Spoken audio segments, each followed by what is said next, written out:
کتونکو نن دلته کې یوه غونډه وشوله او هغه غونډه د امن اصلاحي جرګې غونډه وه چې په هغې کې زموږ سره چې کوم موجوده ملګري دي نو باقاعده د هغې چې کوم دی دغه وشو تنظیم سازي وشوله او 4 کسان پکې منتخب شو. په هغه 4 کسانو کې رحمت علي مومن پکې چې کوم دی نو دا سینیر نایب صدر دی او دغه حساب ناصر حاجي صاحب هغه پکې سرفراز سالا شو. مونږ سره عطاالله بی چې کوم دی هغه پکې جنرال سیکرټري او شاهد خان پکې د کتوزو چې کوم دی هغه پکې صدر راغی. دوی سره به خبرې اترې کوو چې ستاسو مخکې لایعمل به څه وي. السلام علیکم ورحمت الله صاحب، تاسو ته خو دا عہده ملو شوله د منشیاتو خلاف چې دا کم تنظیم جوړ شو دې حوالې سره به تاسو څه کارکردګي وي؟ اعوذ بالله من الشیطان الرجیم، بسم الله الرحمن الرحیم. زه ستاسو مننه کوم او زموږ نن دا کومه غونډه جوړ شوله د هغې مقصد دا دی چې موږ په تحصیل شب قدر کې یا په ډسټرکټ 400 کې دا کوم لعنت د آیسو په شکل کې دی نو زموږ دا کوم ملګري چې د مختلفو پارټو یا د مختلف دا زموږ کوم علاقه چې ده دا هغه نوجوانان دي چې دوی یو سوچ لرو چې یاره موږ به د خپله علاقه د خپله معاشره موږ څنګه پاکو. نو موږ به داسې یو وټساپ ګروپ کې موږ هغې باندې ګپ لګوو، هغه بیا پکې د ملګرو مشورې رالي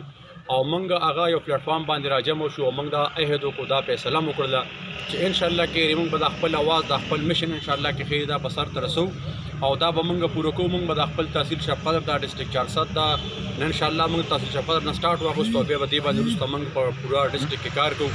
زمونږ دغه مین مقصد دی چې کوم د منشیات فروش دي، که هغه د آیسو کار کوي، که هغه د پوډرو کوي، که هغه د چرسو کوي، دلته یو بل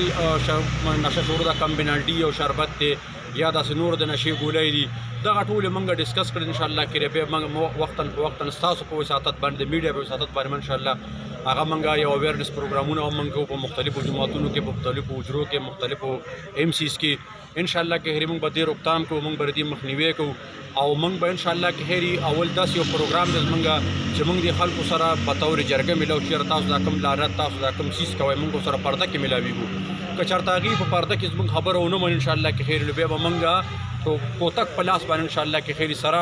د سکیورټي ادارو د پولیس فورسز یا نور کوم موږ دغه چې دي د هغې په ترو باندې به انشاءالله کې خیر موږ دغه څیز بیا په ډنډه باندې بندوو انشاءالله کې خیر موږ به د هر حده پورې د خپل شب قدر د آیسو د لعنت نه که زه تاسو ته ووایم موږ سره دلته یا د السوریتي ویلفیر یا هغه کور افیکټ شوی دی تقریبا چې په 90%. نو زمونږ دا یو سوچ دا فکر زمونږ را پیدا شوی انشاءالله کې په دې کې موږ سره تکړه تکړه ملګري دي، عطاالله صاحب دی، شاهد خان کتوزی دی، نوید دی، داسې نور ملګري زاهد چشتي مټه دی، زمونږ داسې نور انجینیر فخر علم صاحب دی، ایس اکرم شاه صاحب الله پاک دې ژوندی لري، عارف احسان دی موږ سره په دې کې داسې موږ سره ډېر تکړه تکړه ملګري دي انشاءالله کې خیري. زمونږ دغه مشن دی چې دا به انشاءالله موږ سر ته رسو، موږ به د خپل تحصیل شب قدر د منشیاتو نه پاکو. زه دا یو خبره کوم چې دلته د منشیاتو کار کوي، کوم چې د آیسو کار کوي، دا غیر د کله چیلنج ورکوم چې دا کم ملګري زموږ راوچت شوي دا انشاءالله د ایمان په جذبه او د خدمت په جذبه راوچت شوي دوی دي زموږ دا خبرې واوري او قلار دي چې که چېرته قلار نه شو نو موږ انشاءالله دوی سره قانوني لارو هم اختیاروو او موږ به دوی سره بیا خپل زور زبردستي مثال